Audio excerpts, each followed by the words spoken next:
Adinda Permata dengan NIM 212180149. Dan saya Sekar Elvira Putri Sanjivani dengan NIM 212180137. Saya Dwi Maksumah dengan NIM 212180135. Saya dengan Riko Narendra Sakti Putra dengan NIM 212180145. Kami di sini ingin mempresentasikan mengenai sistem koordinasi manusia.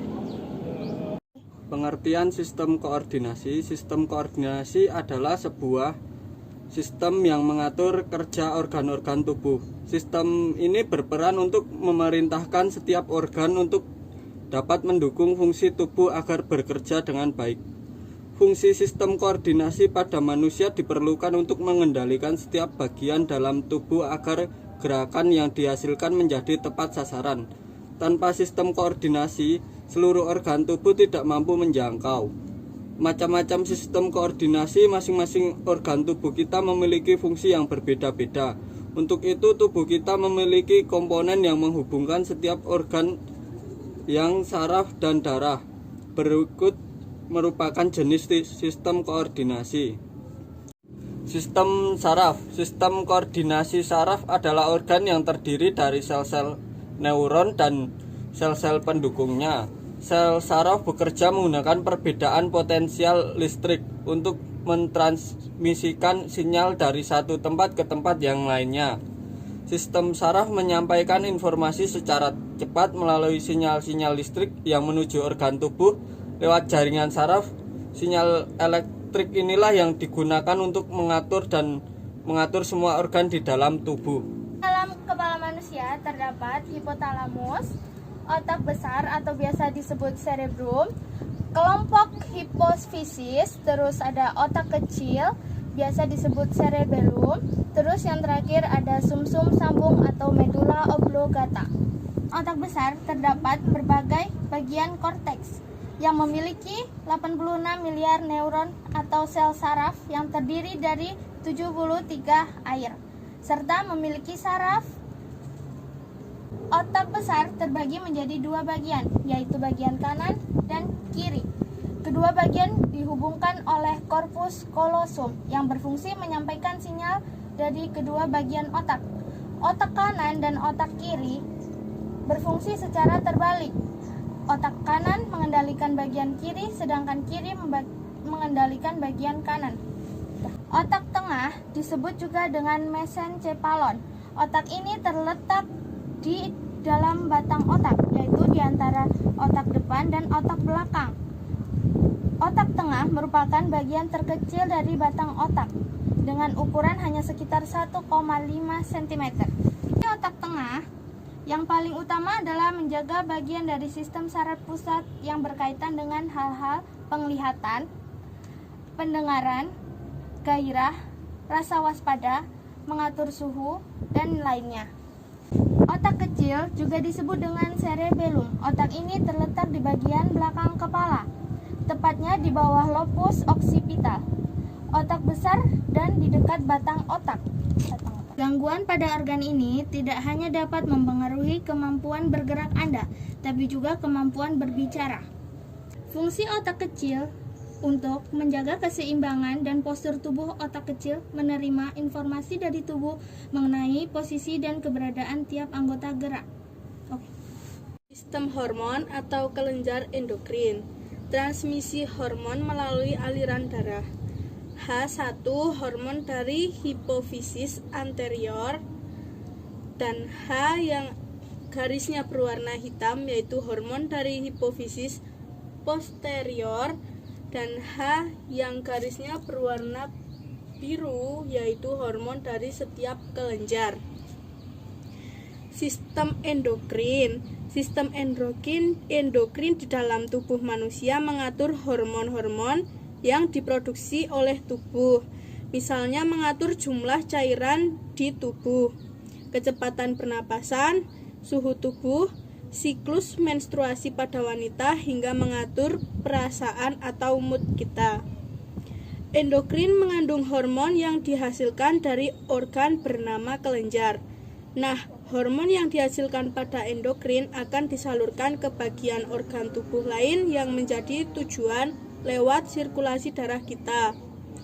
Kerja sistem endokrin di bawah perintah saraf, dan inilah sistem yang menentukan kapan kelenjar harus memproduksi hormon dan kapan melepaskannya.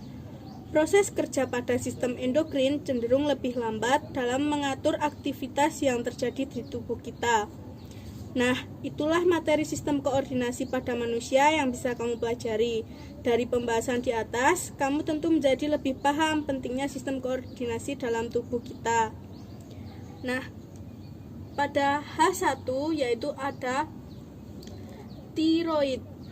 Kemudian H2 yaitu tiroksin kalsifonin. Dan yang H ketiga yaitu ada paratirotropin. H4 yaitu ada paratohormon. Dan H yang kelima yaitu ada timosin. H keenam ada prolaktin. H ketujuh ada air susu ibu. H ke-8 yaitu gastrin. H ke-9 insulin, glukagon. H ke-10 sekretin, kolekistokinin, dan entergastron. H11 ada adrenokortikotropin, terdapat pada adrenat.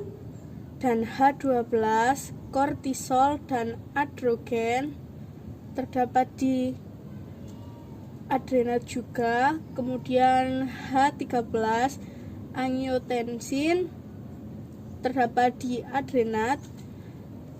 H14 aldosteron, terdapat di kelenjar adrenat juga. H15 antidiuretik atau vasopresin, terdapat di ginjal. H16 ada gonadotropin, yaitu terdapat di ovarium. H17 ada progesteron dan estrogen, terdapat di ovarium dan uterus. Kemudian H18 ada oksitosin, terdapat di testis. Dan H19 testosteron dan estrogen, terdapat di testis juga. Sistem saraf tepi. Pada sistem saraf ini terdapat beberapa saraf kecil yang menghubungkan otak dan tulang belakang. Sistem koordinasi saraf tersebut adalah saraf somatik dan saraf otonom. Saraf somatik berperan menerima rangsangan dari luar tubuh dan menyampaikannya ke otak. Sedangkan saraf otonom bekerja secara tidak sadar saat organ tubuh beristirahat atau ketika mencerna makanan.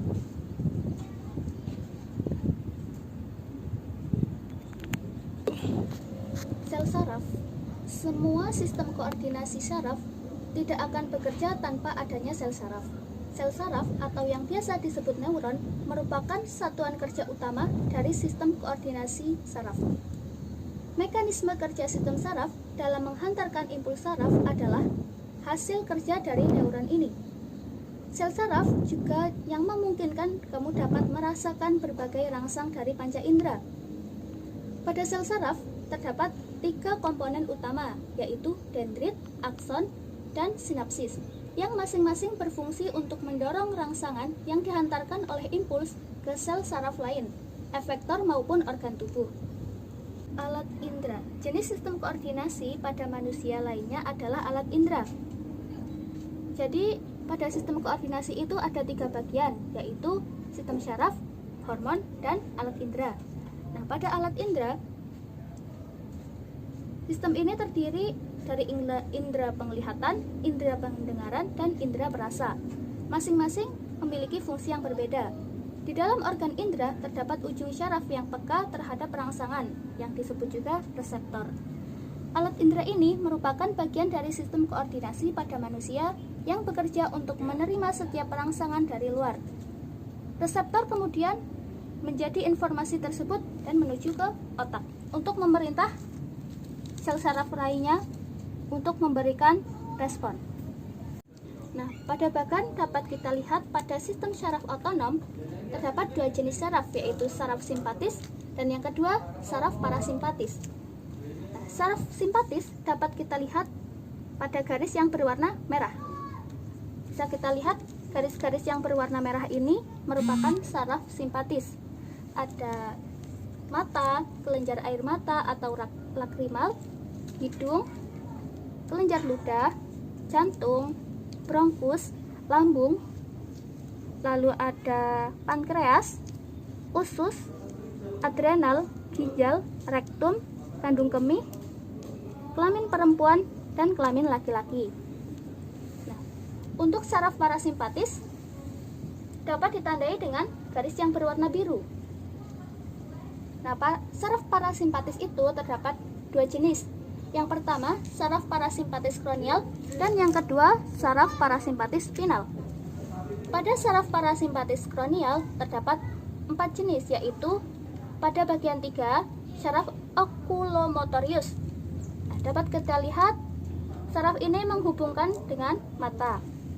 Lalu ada saraf facialis, ditandai dengan nomor 7, kita lihat. Nah, ini menghubungkan dengan kelenjar air mata atau lakrimal. Lalu ada bagian 9, saraf glossopharyngeus. Nah, ini menghubungkan dengan kelenjar ludah. Dan yang tadi pada saraf facialis ini juga menghubungkan dengan kelenjar ludah, tidak hanya pada lakrimal. Dan yang terakhir yaitu saraf vagus. Saraf vagus itu ditandai dengan nomor 10. Kita bisa lihat dia menghubungkan dengan jantung, bronkus, lambung, hati, pankreas, lalu usus, adrenal.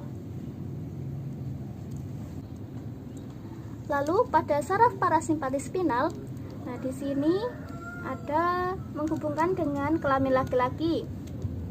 Lalu kita lihat pada P2 itu plexus hipogastrik. Ini menghubungkan dengan kelamin perempuan, kandung kemih, dan rektum. Sekian presentasi dari kelompok kami. Assalamualaikum warahmatullahi wabarakatuh.